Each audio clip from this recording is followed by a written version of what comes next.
नमस्कार दोस्तों मुहावरों की दुनिया में हम लोग जी रहे हैं।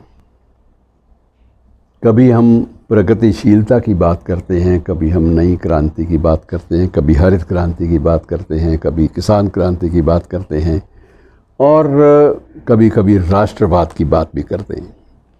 लेकिन राष्ट्रवाद की जो सही ढंग से जो परिभाषा देने वाले लोगों को हम लोग फिर भूल जाते हैं। ये भूलने की दरअसल हमें बीमारी है और ये बीमारी ऐसी ख़तरनाक है कि हम उन चीज़ों को अक्सर भूल जाते हैं जो बुनियादी सरोकारों से ताल्लुक़ रखती हैं। हम कभी अपने काम की बात या स्वार्थ की बात को नहीं भूलते। तो आज मैं जिस भूली हुई बात का जिक्र कर रहा हूँ वो शख्सियत है श्यामजी कृष्ण वर्मा। हो सकता है कि आप में से बहुत सारे लोगों के लिए ये नाम नया हो और बहुत सारे लोगों को ने नाम ये सुन रखा हो, लेकिन ये बहुत कम लोग जानते हैं कि आज ही के दिन उनका जन्म हुआ था और 1857 में हुआ था, जब जिस वर्ष इस देश का प्रथम स्वाधीनता संग्राम जो है वो आरंभ हुआ था, जिसको अंग्रेज़ साहित्यकार गदर का नाम देते हैं और हम लोग उसको बड़े गर्व से भारतीय स्वाधीनता की पहली से जो लड़ाई है, पहला युद्ध है, उसको उस रूप में लेते हैं। तो श्यामजी कृष्ण वर्मा ने राष्ट्रवाद को बिल्कुल नए सिरे से परिभाषित किया था। उन दिनों राष्ट्रवाद जो है वो संकुचित भौगोलिक दायरों में नहीं था, व्यापक रूप से था। और सबसे बड़ी बात मित्रों, इसलिए इनको याद करना ज़रूरी है कि इनके दो ऐसे शिष्य भी थे, दो ऐसे इनके फॉलोवर थे जिन्होंने स्वयं अपना अपना नाम क्रांतिकारी संघर्ष के इतिहास में दर्ज किया और उन दोनों के प्रेरक बिंदु श्यामजी कृष्ण वर्मा थे। मैं जिन दो शख्सियतों की बात करना चाहता हूँ उनके शिष्यत्व के रूप में, वो उनमें से एक हैं मदन लाल ढींगड़ा, जो आपको मालूम है, मुझे नाम बताने के साथ ही आपके रोंगटे खड़े हो जाते हैं।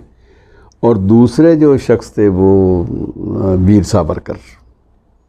अब दोनों क्रांति बिंदुओं के एक प्रेरक गुरु के रूप में जो व्यक्ति इनमें जो संस्कार भरता रहा राष्ट्रवाद के, उसको हम बिल्कुल भूल गए और हमने सावरकर को भी याद रखा, ढींगड़ा को भी याद रखा और उनकी जो पुण्यतिथि हैं उनको भी याद करते हैं, जन्म तारीख पर उनको भी याद करते हैं। लेकिन श्यामजी कृष्ण वर्मा को अक्सर भूल जाते हैं, जिन्होंने बुनियादी रूप से ऐसे संस्कारों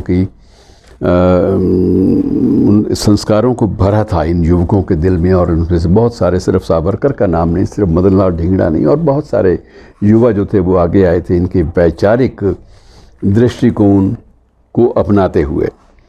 मित्रों, इनका जो ज़्यादा वक्त है वो इंग्लैंड में गुज़रा, ब्रिटेन में गुज़रा और उसके बाद इंग्लैंड में बहुत सारे शिक्षा सम्मेलनों में और बहुत सारे वैचारिक सम्मेलनों में इनकी संगोष्ठी जो है वो चर्चा का विषय बनी। इनकी भागीदारी जो है उस पर चर्चा भी खूब हुई, जम कर हुई। और सबसे बड़ी बात ये है कि ये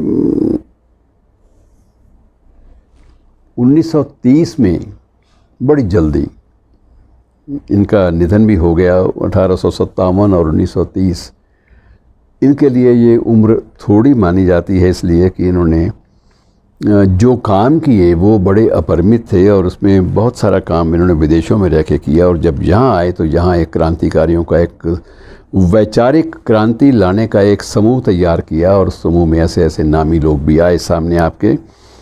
और सबसे बड़ी बात ये थी कि उन्होंने लिखा भी खूब। इनका निधन मित्रों जेनेवा में हुआ था, लेकिन जेनेवा से इनकी अस्थियां भी नहीं लाई जा सकीं, क्योंकि उस वक्त अंतर्राष्ट्रीय कानून इतने सख्त थे कि उन दिनों किसी भी शव को लेकर आना संभव नहीं था जब तक कि सरकार स्वयं ना चाहे। और सरकार के चाहने का सवाल ही नहीं है, क्योंकि इनकी वैचारिकता कोई टोटली संपूर्ण रूप से स्वाधीनता संग्राम के प्रति समर्पित थी। और जिन विचारों की ये बात करते थे वो विचार तत्कालीन अधिनायकवादी और साम्राज्यवादी सरकार की वैचारिकता के बिल्कुल खिलाफ थे।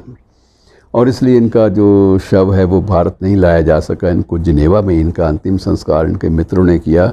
और स्वयं इनके, जब आप कुछ इनके बारे में सामग्री पढ़ेंगे तो ये दो व्यक्तियों से बहुत प्रभावित थे। इन्होंने स्वयं कहा था कि मैं यद्यपि उम्र में हो सकता है कि इनमें से किसी एक से बड़ा भी हूँ, लेकिन मैं समझता हूँ कि मेरी ज़िंदगी में दो व्यक्तियों का जो है वो योगदान विशेष रूप से रहा है, लोकमान्य तिलक और दूसरे महर्षि दयानंद। महर्षि दयानंद को इसलिए ये पसंद करते थे, इसलिए उनके सिद्धांतों में आस्था थी कि ये रूढ़िवाद के खिलाफ थे और रूढ़िवाद को भी राष्ट्रवाद के रास्ते की एक रुकावट मानते थे। और लोकमान्य तिलक के प्रति, कि लोकमान्य तिलक की जो वैचारिकता थी और वैचारिकता के साथ साथ जो गर्म दल में उनके ओजस्वी भाषण होते थे, ओजस्वी लेखनी से जो वो लिखते थे अपने अखबारों में, मराठा में और केसरी में, उन सब का प्रभाव श्यामजी कृष्ण वर्मा पर कहा था। और उन्होंने कहा था कि ये दोनों जो हैं ये मेरे लिए गुरु के समान हैं। मैंने इन दोनों से बहुत कुछ सीखा है और इनसे सीखने के बाद ही मुझे पता चला है कि ज़िंदगी में संघर्ष क्या होता है और कैसे रूढ़िवादिता के खिलाफ जंग लड़के हम लोग राष्ट्रवाद को ज़्यादा अच्छी मजबूती दे सकते हैं। इसलिए इनकी प्रासंगिकता बढ़ जाती है कि इन दिनों राष्ट्रवाद की चर्चा ज़्यादा हो रही है। लेकिन राष्ट्रवाद की चर्चा के साथ साथ अगर इनकी चर्चा बड़े सशक्त ढंग से की जाती तो ज़्यादा अच्छा लगता कि एक आदमी ने पूरी ज़िंदगी जो है वो वैचारिकता में गुजारी और ऐसी एक नर्सरी तैयार की जो बाद में जाकर जिन्होंने पूरे के पूरे साम्राज्यवाद को हिलाकर रख दिया। तो ऐसे व्यक्ति को उनके जन्मदिन पर याद करना जो है वो बड़ा ज़रूरी होता है। मित्रों, श्यामजी कृष्ण वर्मा के जन्म दिवस के अवसर पर उनको हार्दिक श्रद्धांजलि आपकी ओर से भी और मेरी ओर से भी। शुक्रिया दोस्तों।